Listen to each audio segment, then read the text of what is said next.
level, technology helps us build entrepreneur skills, and it helps build perseverance in us.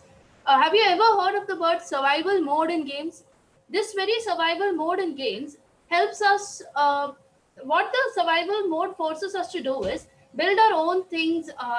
It forces the player to stay throughout the game, by building own things and outwitting other players. This very thing helps us in the real life. See, if the parents have full control over what we do, then we wouldn't be able to express our actual views while we're talking, or like while we're texting, or we're posting something on social media, because we'll always have to think about what our parents will say about it.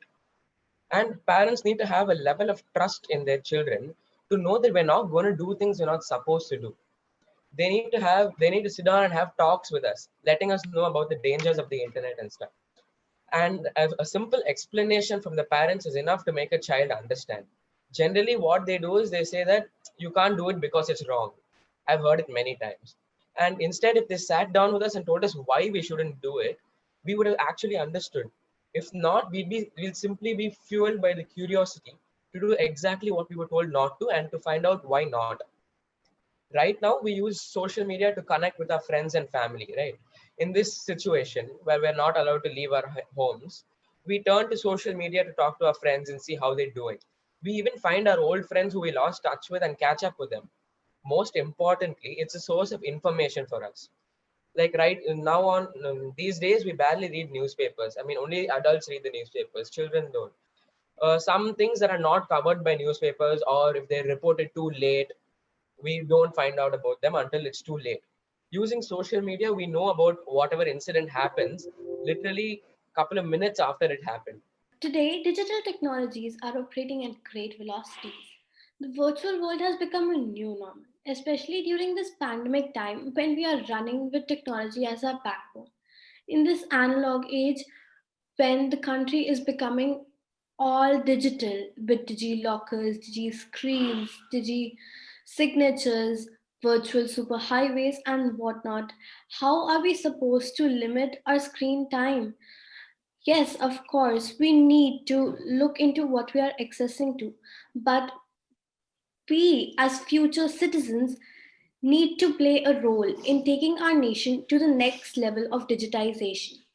India, as a nation, is striving hard to make its way in as a leader in digital technology. So, if we confine our times, we will not be able to pick up pace with this technology. Rather, we need to spend more time on it. Like to talk about what exactly limiting and controlling that children's social media and screen time means. So you can have parents who check their devices of their children, and a Pew study in 2014 found that 61% check the websites that their children are using, and then 60% check the social media profile. And apart from that, you also have parental control restrictions, which can block certain categories of websites, usually with explicit content. And you can also just physically restrict screen time by taking away the device itself. And we often see parents doing this to their children, or you can explicitly warn children not to go onto certain websites. So these immediately sound pretty excessive and impractical. And Livingstone et al., which was a study done in the UK in 2004, found out that like 19% of parents and children agree that children are more expert in using social media and the internet. And we often see that we see that children find a way to like bypass these controls that have been imposed on them.